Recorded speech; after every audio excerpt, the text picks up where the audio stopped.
जी sir, अस्सलाम वालेकुम sir. Service कैसी लगी आपको गाड़ी की? वालेकुम अस्सलाम, मुझे बहुत अच्छी लगी है। काम से खुश हैं आप? बहुत ज़्यादा मुतमईन हूँ मैं आपके और गाड़ी का अब इंटीरियर आप देख लें, काफ़ी बिल्कुल न्यू कंडीशन में हो गया।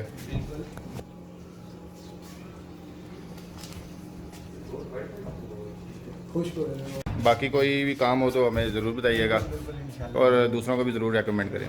बहुत शुक्रिया सर।